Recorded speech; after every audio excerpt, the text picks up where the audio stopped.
Corruption, بدعنوانی، سودے بازی، ہارس ٹریڈنگ، جعلی فیصلے سپریم کورٹ سے کروا کے اپنی سیٹیں حاصل کرنا، لوگ اس کو سیاست کہتے ہیں۔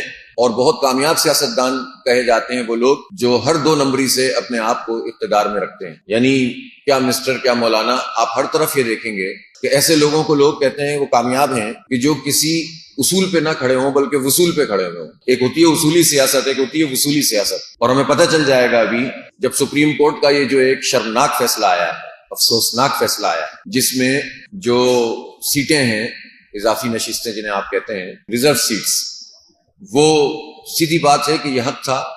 ہمارا اختلاف ہو یا اتفاق ہو، سیاسی اختلاف ہر پارٹی کے درمیان ہوتا ہے، لیکن پاکستان تحریک انصاف کا یہ حق تھا کہ ان کو یہ ریزرو سیٹیں ملنی چاہیے تھیں۔ لیکن سپریم کورٹ نے ایک غلط فیصلہ کیا ہے، عدالتی تاریخ میں ایک اور بدنما داغ کا اضافہ کیا ہے، اور اس کے نتیجے میں یہ ہوا ہے کہ یہ سیٹیں مختلف پارٹیوں میں بندر بانٹ کر دی گئی ہیں۔ اب دیکھنا یہ ہے کہ جو بہت اصولی بات کرتے ہیں، اس وصولی سیٹوں کو وصول کرتے ہیں کہ نہیں کرتے ہیں۔ تو اب میں دیکھتا ہوں کہ مجھے پیپلز پارٹی اور پی ایم ایل این سے تو اس لیے کوئی توقع ہی نہیں ہے کہ وہ تو ہیں ہی پوری کی پوری فارم 47 پہ، لیکن ہم مولانا کی طرف بھی دیکھ رہے ہیں کہ وہ یہ 3 سیٹیں وصول کریں گے کہ نہیں کریں گے۔ اصولی طور پر تو انہیں یہ سیٹیں لینے سے انکار کر دینا چاہیے، اس لیے کہ یہ جعلی طریقے سے یہ سیٹیں مل رہی ہیں۔